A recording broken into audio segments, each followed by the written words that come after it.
ভেনেজুয়েলাকে ঘিরে যুক্তরাষ্ট্রের উত্তেজনা এখন চরম পর্যায়ে। ওয়াশিংটনের কড়া অবস্থান ও সামরিক প্রস্তুতির ইঙ্গিতে নতুন করে শঙ্কা দেখা দিয়েছে। তবে দুই দেশের এই উত্তেজনার গল্প নতুন নয়। শত্রুতার বীজ বপন হয়েছিল বহু আগেই। একসময়ের ঘনিষ্ঠ দুই মিত্র আজ কিভাবে প্রতিপক্ষে পরিণত হলো সেটি এখন বড় প্রশ্ন। ২০ শতকের শেষের দিকে যুক্তরাষ্ট্রের সাথে ভেনেজুয়েলার বেশ বোঝাপড়া ছিল, তবে সেই সম্পর্কে ভাটা পড়ে ভেনেজুয়েলার রাজনীতির নাটকীয় পরিবর্তনের কারণে। শুরুর দিকে যুক্তরাষ্ট্র অস্ত্র যোগান, বাণিজ্য ও তেল উত্তোলন সহ অনেক ক্ষেত্রে ভেনেজুয়েলার সাথে ঘনিষ্ঠ ছিল। তখন ভেনেজুয়েলার বিপুল তেলের উৎসের কারণে দেশটিকে কৌশলগতভাবে গুরুত্বপূর্ণ মনে করেছিল যুক্তরাষ্ট্র।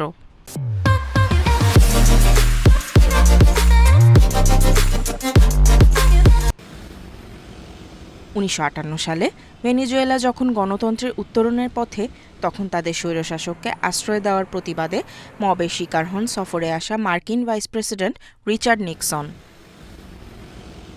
সম্পর্কের মোড় ঘুরে যায় যখন ভেনেজুয়েলা তাদের তেল খাতকে রাষ্ট্রীয়করণের সিদ্ধান্ত নেয়।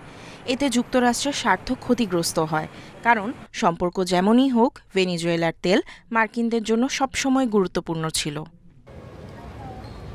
এরপর ২০০২ সালে ভেনেজুয়েলার বামপন্থী নেতা হুগো চ্যাভেজকে ক্ষমতাচ্যুত করার ব্যর্থ চেষ্টা করে যুক্তরাষ্ট্র। এ ঘটনায় দুই দেশের সম্পর্ক আরও জটিল হয়ে ওঠে।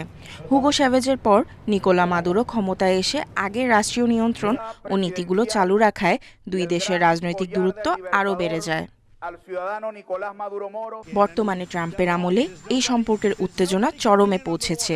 ট্রাম্পের দাবি, অভিবাসন ও মাদক পাচারে ভেনেজুয়েলার ভূমিকা যুক্তরাষ্ট্রের জাতীয় নিরাপত্তার জন্য হুমকি।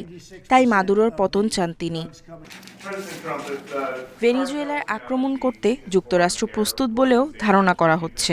৫০ বছর আগে নিক্সন যখন ভেনেজুয়েলায় মবের মুখে পড়েছিলেন, তখনও ঠিক এমন প্রস্তুতি নিয়েছিল ওয়াশিংটন।